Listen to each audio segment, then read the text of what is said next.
नमस्कार,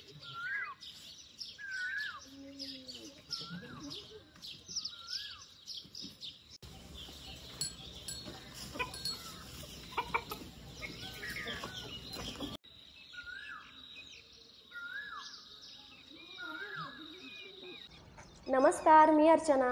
गुढीपाडव्याच्या तुम्हा सर्वांना खूप शुभेच्छा। 3.5 मुहूर्तापैकी एक मुहूर्त म्हणजे गुढीपाडवा।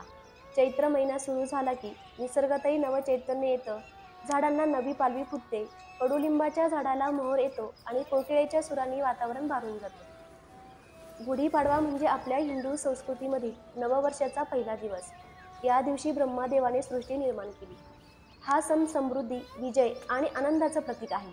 प्रभू श्रीरामाने रावणाचा पराभव करून अयोध्या नगरीमध्ये प्रवेश केला तेव्हा विजयाचं प्रतीक म्हणून गुढ्या उभारल्या गेल्या। गुढी म्हणजे आनंद, सकारात्मक आणि शुभतेचा संदेश। तिच्या पूजेने घरात सुख, समृद्धी आणि आरोग्य नांदतं। याच दिवशी पुरणपोळीचा स्वयंपाक करून गुढीला नैवेद्य दाखवला जातो। तसेच कडुलिंब आणि गूळ खातात। कडू आणि गोडाचा संगम म्हणजे जीवनाच्या प्रत्येक अनुभवाला स्वीकारण्याची शिकवण। गुढीपाडव्याच्या तुम्हा सर्वांना खूप शुभेच्छा। नवीन वर्ष आनंदाचं, आरोग्यदायी आणि समृद्धीचं जावो हीच भगवंताचरणी प्रार्थना। धन्यवाद।